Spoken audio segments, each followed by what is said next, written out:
اچھا، اب ایک اور چیز بھی ہوتی ہے، اسے کہتے ہیں جاہل قاصر، یعنی ایسا جاہل کہ جس کی جہالت میں اس کا اپنا کوئی قصور نہ ہو. مثلا اس نے استاد سے پوچھا، استاد نے غلط بتا دیا، اس نے یقین کر لیا اس کے اوپر، اس کے مطابق پوری زندگی عمل کرتا رہا. یہ شخص گناہگار نہیں ہوگا. جیسے خود آیت اللہ سیستانی سے ایک سوال پوچھا گیا، اس نے کہا کہ مجھے میرے اسکول کے استاد نے یہ بات بتائی تھی کہ نماز میں عربی تلفظ کے ساتھ نماز پڑھنا ضروری نہیں ہے، یعنی مخارج صحیح ہوں، تلفظ صحیح ہو. اس نے کہا جیسا بھی ہو پڑھ لو، کوئی فرق نہیں پڑتا. اور میں نے اس کی بات پہ یقین کر لیا تھا اور میں اس طرح سے کافی عرصے تک نمازیں پڑھتا رہا. تو آیت اللہ سیستانی نے فرمایا کہ اگرچہ قرات نماز کا صحیح ہونا ضروری ہے، لیکن اگر آپ نے اپنے استاد کی بات پر اعتماد کر کے اس طرح سے جو نمازیں پڑھی ہیں، ان نمازوں کی قضا کرنے کی کوئی ضرورت نہیں ہے. یہ جاہل قاصر. جاہل قاصر میں جس کی جہالت میں اپنا قصور نہیں ہے، اس کو تو خود استاد نے بتایا. مثلا جتنے مسئلے یہاں پر آپ کو بتائے جا رہے ہیں، اور ظاہر بتانے والا بھی کوئی جان بوجھ کے غلط نہیں بتا رہا ہے. کبھی کبھار ہو سکتا ہے کہ غلط فہمی میں ایسا ہو جائے کہ کوئی غلطی ہو جائے اور آپ مکمل اعتماد کر کے بات سنتی ہیں، تو آپ نے اس کے بعد عمل کر لیا تو ساری زندگی بھی اس پہ عمل پیرا رہیں تو بھی آپ گناہگار نہیں ہوں گی، اور بہت سارے مسئلوں کے اندر چھوٹ مل جاتی. ہو سکتا ہے کہ بعض معاملات میں ممکن ہے، یعنی یہ ہے کہ گناہ نہ ملے، لیکن بہت کچھ چیزیں ایسی ہیں جس میں عمل کو دوبارہ کرنا پڑتا ہے. مثلا استاد نے بتا دیا، اگر بالفرض اگر یہ بتایا کہ نماز میں تکبیرۃ الاحرام کہنی ہی ضروری نہیں ہے، تو ظاہر ہے کہ اب یہ اس طرح سے آپ نماز پڑھتی رہیں گی تو چھوٹ تھوڑی ملے گی. تو اتنا بڑا رکن ہی آپ نے غائب کر دیا، نہ تکبیرۃ الاحرام پہلی تکبیر ہی نہیں کہ بغیر نماز پڑھتی رہیں، تو ان نمازوں کی سب کی قضا کرنی پڑے گی. گناہگار نہیں ہوں گے لیکن نمازوں کی قضا کرنا پڑے گی. تو بہت سی چیز میں عمل دوبارہ ہو سکتا ہے کرنا پڑ جائے، لیکن جو زیادہ بڑا مسئلہ ہے کہ انسان اللہ کی بارگاہ میں گناہگار نہ ہو، اسے کہتے ہیں جاہل قاصر. بعض اوقات دیکھیے قضا کرنی پڑتی ہے لیکن گناہ کوئی نہیں ہوتا. اس کی ایک مثال کیا ہے؟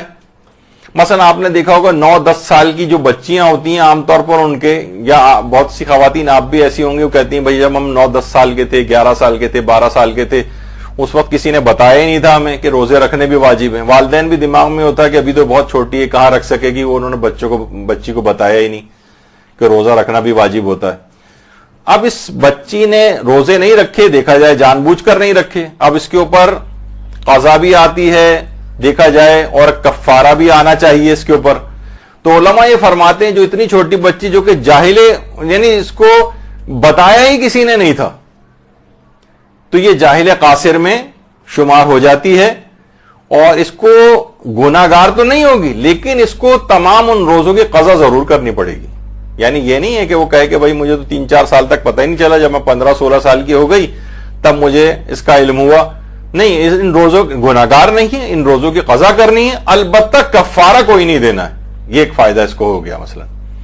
یہ نہیں کہ کیونکہ اس نے نہیں رکھے تو ہاں اگر یہ اس کو پتا تھا مسئلہ اور پھر جان بوجھ کر اس نے نہیں رکھے اور معلوم تھا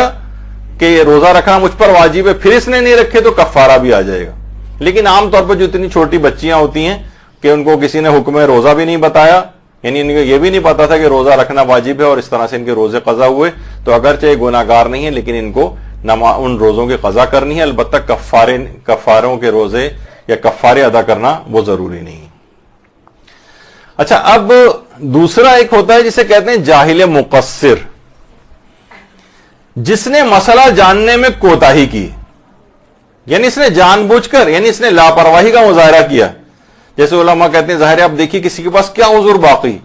یعنی سارے علماء ان کے واٹس ایپ نمبر آپ کے پاس ہیں، حتیٰ کہ مجتہدین تک کے بعض اوقات واٹس ایپ کے اوپر جو ہے آپ ان تک سے پوچھ سکتے ہیں، ان کے ادارے سے پوچھ سکتے ہیں، ای میل کے ذریعے معلوم کر سکتے ہیں، سارے علماء سے کانٹیکٹ آپ کر سکتے ہیں. یعنی ایک جسٹ فنگر کلک جو ہے وہ صرف دور ہیں چیزیں آپ سے. اور پھر اس کے باوجود بھی کوئی جو ہے نا شخص حاصل نہیں کرے، صحیح مسئلے کو علم میں اپنے نہ لے کر آئے، تو اسے کہا جائے گا کہ تم نے بہت کوتاہی کی ہے، تم بالکل انتہائی لاپرواہی کا تم نے مظاہرہ کیا ہے، فضول گھنٹوں تم نے انٹرنیٹ سرفنگ کی ہے بیٹھ کے، فضول فیس بک کے اوپر اپنے وقت کو ضائع کیے، تو یہ اہم مسئلے یہ کیوں نہیں دریافت کر لی. تو ایسے افراد کو کہا جاتا ہے یہ جاہل مقصر ہیں، یعنی ان کی جہالت میں ان کا اپنا قصور ہے. اچھا، جاہل مقصر اگر غلطی کرتا ہے نا تو وہ معاف نہیں ہے اور اس کا جبران بھی کرنا پڑتا ہے، یعنی اس کو قضا بھی کرنی پڑے گی، کفارے بھی دینے پڑتے ہیں ایسے افراد کو، یہ جاہل مقصر ہے۔ مثلا اس کی ایک مثال آیت اللہ سیستانی کی اگر کوئی تقلید میں ہے کوئی شخص، ایک ہوتا ہے جاہل قاصر اور ایک ہے جاہل مقصر۔ وہ مثلا تشہد میں شہادت ثالثہ پڑھتا رہا، علی ولی اللہ پڑھتا رہا، جو آج کل مختلف جگہوں پہ کافی بحث اس میں ہو رہی ہے۔ اب آیت اللہ سیستانی فرماتے ہیں اس کی دو قسمیں ہیں، کیا یہ شخص جاہل قاصر ہے یا جاہل مقصر ہے؟ جاہل قاصر یہ کہ مثلا مسجد کے پیش امام کے پاس گیا، ان سے پوچھا یا ان کو اس نے پڑھتے دیکھا کہ یہ شہادت ثالثہ پڑھ رہے ہیں، مثلا پنجاب وغیرہ میں مختلف جگہوں پہ بعض اوقات اس طرح سے پڑھایا بھی جاتا ہے، پیش امام بھی پڑھتے ہیں۔ تو اگر یہ جاہل قاصر ہے، مثلا اس نے اپنے استاد سے جا کے پوچھا، استاد اس کا قائل تھا اور اس نے کہا کہ ہاں یہ تو پڑھنا چاہیے تشہد میں، اور اس نے پڑھتا رہا، تو فرماتے ہیں اس کی پچھلی سب نمازیں صحیح ہیں۔ اس بیس پہ بہت سے لوگ اس کو دلیل بناتے ہیں۔ آیت اللہ خوئی سے بھی یہ پوچھا گیا کہ وہ کوئی شخص اس طرح سے پڑھتا رہا ہے غلط فہمی میں کہ یہ چیز واجب سمجھ کے، تو کہا کہ جو اس طرح سے غلطی سے اس نے اس طرح کی نمازیں پڑھی ہیں وہ صحیح ہیں۔ تو اس سے بہت سے لوگ یہ دلیل بناتے ہیں اس کو کہ اس کا مطلب ہے کہ آیت اللہ خوئی کے فتوے میں یہ چیز پڑھنی جائز تھی۔